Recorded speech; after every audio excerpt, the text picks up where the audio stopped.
परमेश्वर चाहे लें, पूरा मन से परमेश्वर पर भरोसा रखें और अपनी समझ का सहारा ना लें।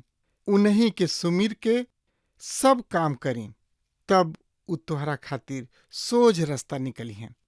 जिंदगी की राह का यह लक्ष्य है कि आपके परमेश्वर की रास्ता में मजबूत करे और आपकी जिंदगी में मार्गदर्शन करे।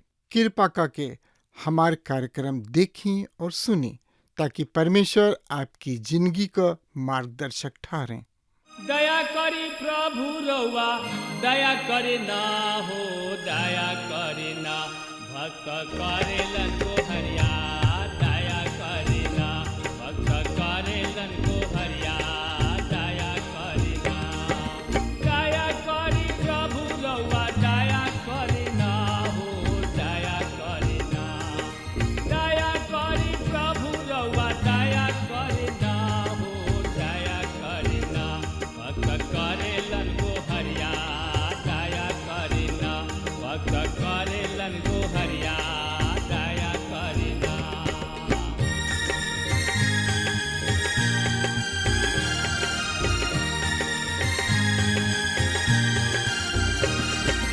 दया करी कृष्ण रउआ, दया करे ना हो, दया करे ना। दया करी कृष्ण रउआ, दया करे ना हो, दया करे ना। पापी करेलन बिनतिया, दया करे ना। पापी करेलन बिनतिया, दया करे ना।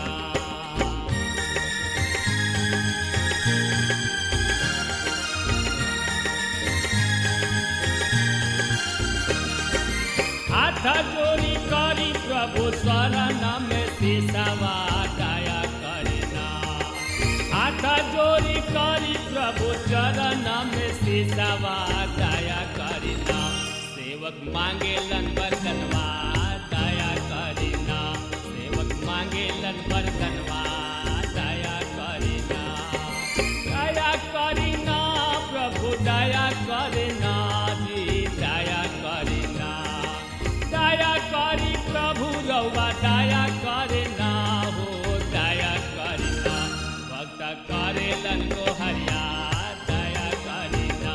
सेवक करेलन को हरिया, दया करे ना। सेवक करेलन को हरिया, दया करे ना। मित्र भाई बहन, पिछला संदेश में हमनी के देख ले रही जा प्रकाशित वाक्य किताब 15 अध्याय के 1 से 4 पद के, और आज हमनी के देखे के प्रकाशित वाक्य किताब 15 अध्याय 5 से 8 पद के। और हमनी के देख ले रही जा श्रोता मित्र भाई बहन, 15वां अध्याय वहाँ 7 गो स्वर्गदूत सबके साथ, विपत्ति सबके साथ। अध्याय 15 और 16 साथ साथ बा, काहे कि एकरा में हम परमेश्वर के प्रकोप के 7 गो प्याला अर्थात कटोरा के उजलल गोइला के विषय में पढ़ ले रही जा। एकरा ऊपर विचार कर ले रही जा। रुआ सोचब कि सबसे बुरा समय हो चुकल बा, पर ऐसन बात नहीं के श्रोता मित्र भाई बहन। सबसे बुरा समय अब ही आ रहल बा, बड़ा भयानक दशा हुई। और हमनी के देखले रही जा श्रोता मित्र भाई बहन 7 गो मोहर के बारे में, और 7 गो तुरही तथा 7 गो व्यक्तित्व के अर्थात पात्र सब के भी देखले रही जा। और जौना 7 गो कटोरा के हमनी के देखले रही जा, उ दृश्य सबसे बुरा हुई। और हमनी के देखले रही जा महाक्लेश के उद्देश्य दंड है। ई कलिसिया के शुद्धिकरण करे खातिर ना श्रोता मित्र भाई बहन, इस शैतान के अंतिम सुअवसर है।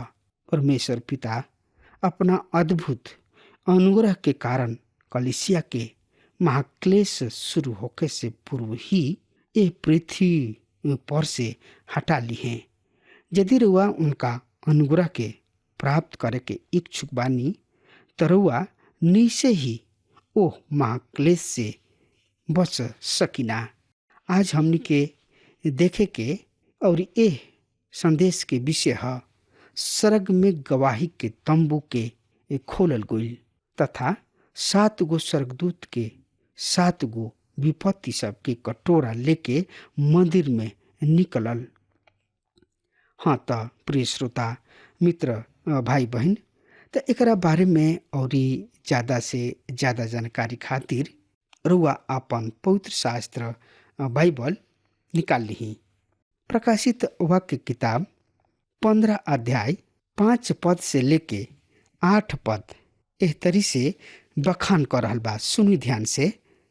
और एकरा बाद हम देखनी कि स्वर्ग में गवाही के तंबू के मंदिर खोलल गईल और उ 7 स्वर्गदूत जिनका लगे 7 गो विपत्ति रहे मलमल के शुद्ध और चमके वाला पोशाक पहिरले और अपना सीना पर सुनहरा पट्टा बनले मंदिर में से निकलले।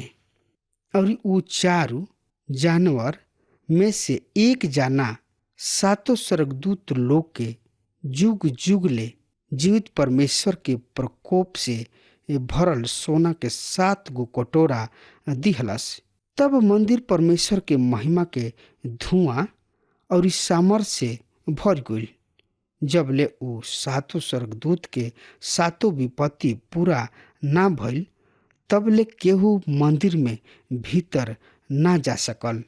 ए बिंदु से हम स्वर्ग में गवाही के तंबू के मंदिर के खुलल देखे के।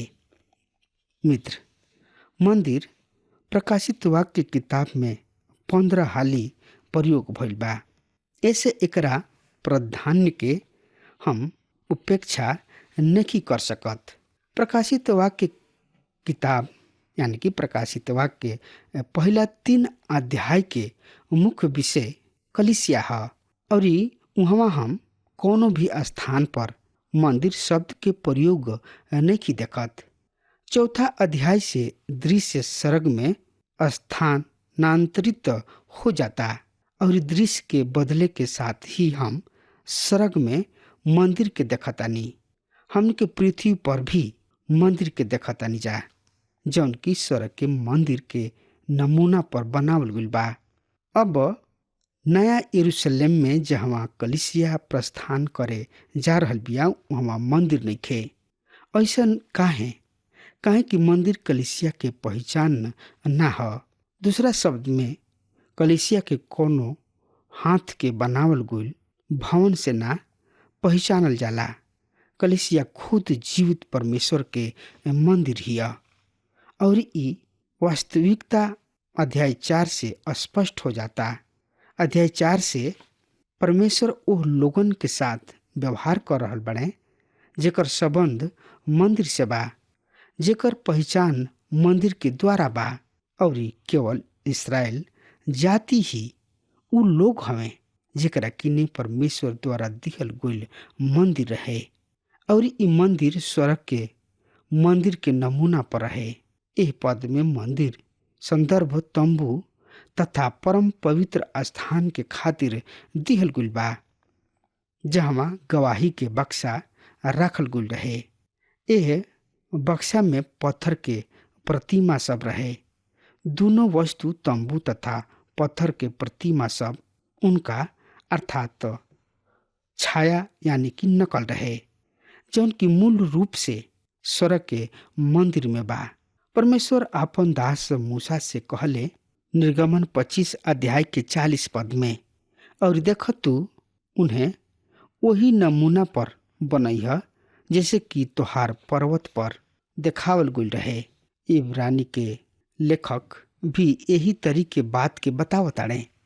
ऐसे जरूरी रहे कि स्वर्गीय वस्तु सबके प्रतिरूप यानी कि नमूना एह बलिदान के द्वारा शुद्ध कइल जाला, पर स्वर्गीय वस्तु खुद एकरा से भी उत्तम बलिदान के द्वारा शुद्ध कइल जाला।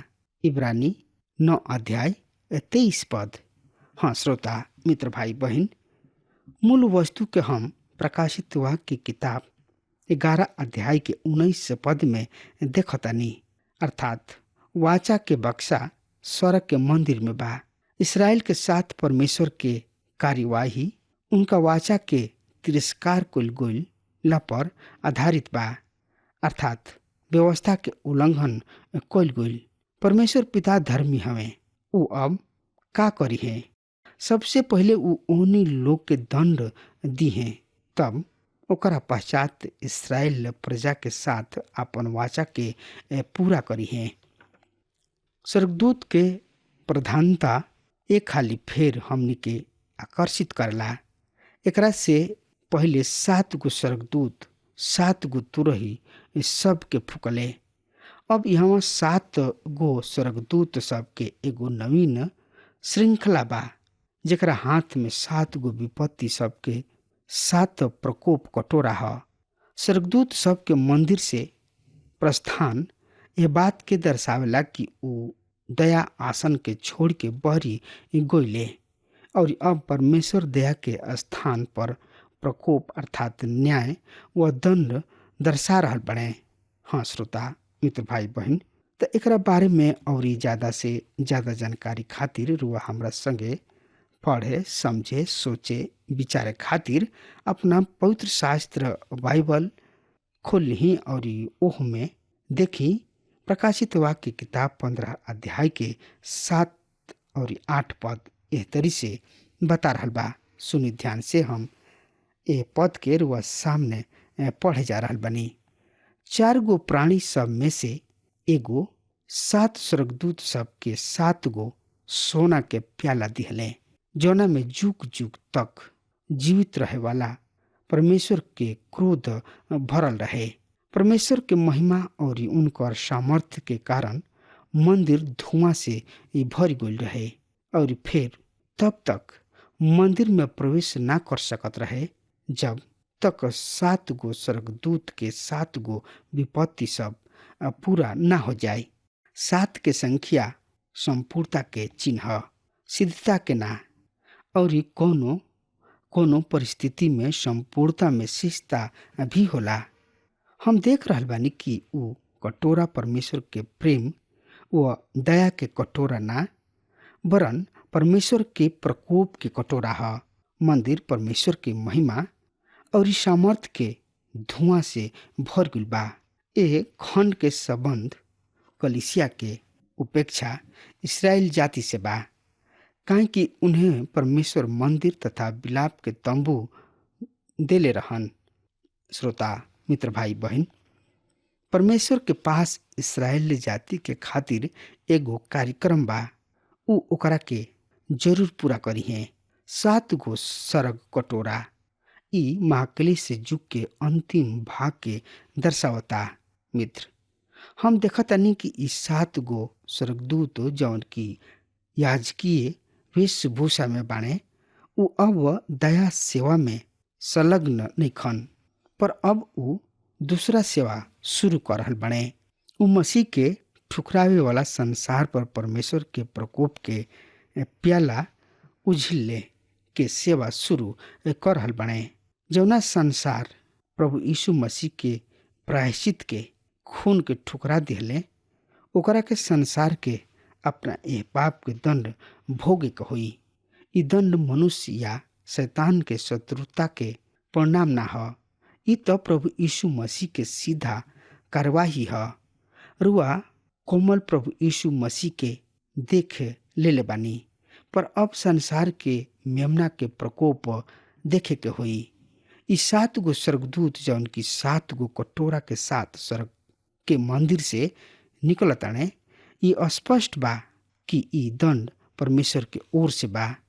एकरा में मनुष्य और शैतान के कोनो हस्तक्षेप नइखे।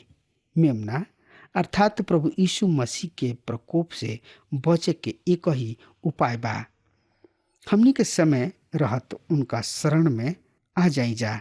श्रोता मित्र भाई बहन, तो जात जात हमनी के एक खाली फिर प्रकाशित वाक्य की किताब 15 अध्याय के 5 से 8 पद के जल्दी से पढ़ लिहल जाओ।